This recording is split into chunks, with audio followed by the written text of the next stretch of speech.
Vamos a mais comentários aqui, dessa vez do Rafael Bezerra e também do João Pedro Silva Valentim. Primeiro de tudo, muito obrigado, irmãos, pelos seus comentários, né? Eles comentaram aqui no vídeo resposta ao Luan também, tá? Então, valeu mesmo. Dá uma força pro canal aí, indicando para mais pessoas, tá bom? Só para lembrar que nós temos playlist do Catecismo de Heidelberg completo, então dá para acompanhar, baixar até a pastinha MP3. E também tem aulas, né? Tem playlist de aulas no Catecismo, certo? E futuramente, se o Senhor nos permitir, eu estarei produzindo uma playlist também na Confissão Belga, Cânon de Dort, os Padrões de Fé de Westminster. Eu quero deixar o canal bem repleto desse conteúdo para que quem buscar por teologia reformada, por doutrina reformada de verdade, possa encontrar aqui, beleza? Mas vamos então aqui aos comentários. Meu irmão, você é amilenista ou pós-milenista? Meu irmão, faça um vídeo explicando sua posição escatológica. Parabéns pelo canal e curto demais. Valeu. Eu sou amilenista. Então, para o irmão entender, para não ficar explicando muito aqui, eu posso dizer que a minha posição é exatamente igual à do Leandro de Lima. Os vídeos que o irmão lê, eu sou amilenista então, né? Então, os vídeos que o irmão puder assistir sobre escatologia, né? Sendo ministrados pelo reverendo Leandro de Lima, é aquilo.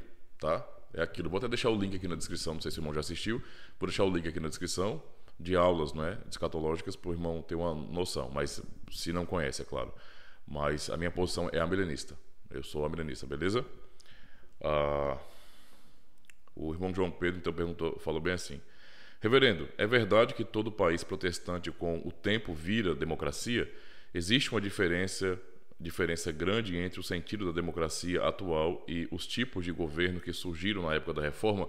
Sim, existe, tá? Sim, geralmente se diz que a tendência de países protestantes é a democracia. E meio que no contexto de hoje, nós aceitamos isso porque já nascemos com esses princípios que foram estabelecidos. Mas é importante compreender o seguinte, que não há um sistema de governo que seja absoluto, não é? Nem mesmo a democracia. A Bíblia é o quê? Democrática, por exemplo? Não. Então eu não tenho. A Bíblia não ensina democracia como sistema de governo. A Bíblia, na verdade, não se importa muito com isso. Então os princípios da palavra do Senhor podem ser aplicados numa democracia, numa monarquia. Não há diferença, não há problema para o cristão. A igreja, o cristão, ele vai saber se portar, não é, de acordo com o sistema de governo, certo?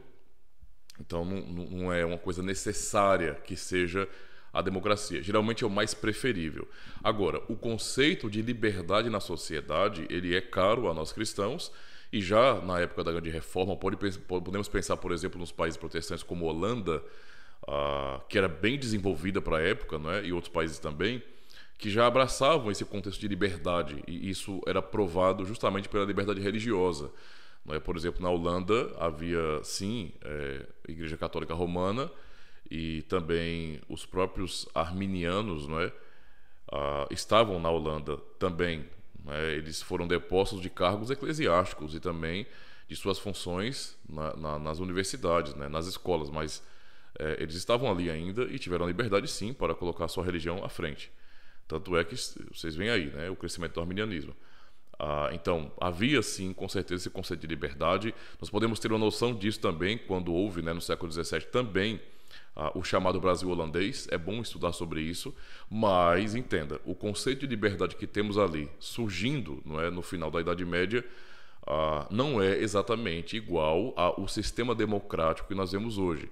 Eu posso dizer que o sistema democrático que nós temos hoje, que todos abraçaram como sendo protestantes, por exemplo, não é, estão muito mais baseados, não é, os princípios, muito mais ligados e muito influenciados, não é, pela Revolução Francesa do que é o simples conceito de liberdade e respeito do passado. Então, eu posso dizer, nesse sentido, que a democracia moderna, ela bebe muito de uma ideologia revolucionária, a Revolução Francesa. Ou seja, isso acaba gerando certos problemas que são visíveis.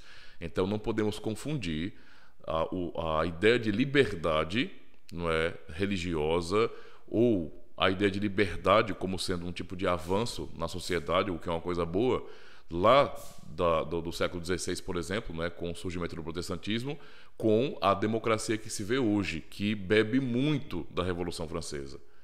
Não é? Tanto é que as pessoas acabam transformando, não é, democracia em ditadura. Não parece uma coisa contraditória, mas é um tipo de ditadura da democracia.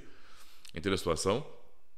Onde se vai falar toda hora em democracia e especificamente aqueles que mais prezam por totalitarismo, ou seja, os marxistas / socialistas / comunistas / esquerdistas, os progressistas no sentido geral, não é, vivem o tempo todo falando de democracia, democracia, democracia, democracia, democracia. Os democratas nos Estados Unidos, democracia, democracia. Só se fala nisso, mas você sabe muito bem o que essas pessoas querem. Não é? O que elas desejam não é democracia de verdade, não é liberdade de verdade. Não é? O que elas querem realmente é forçar as pessoas, não é, em nome do coletivo, a concordarem, à base da força, não é, com suas opiniões. É simplesmente isso. Tá? Então, é basicamente sobre isso que se trata. Eu espero ter sido claro, tá? Para não confundir as coisas. Uma coisa é a liberdade que temos surgindo no conceito de sociedade no período da Reforma Protestante, e outra coisa completamente diferente é aquilo que vemos hoje na sociedade, muito influenciado também pela Revolução Francesa. Beleza? É bom estudar um pouquinho sobre esses tópicos para se aprofundar, né, nesses assuntos. Eu vou deixar alguns links aqui para os irmãos poderem pesquisar, tá bom? Deus abençoe. Valeu!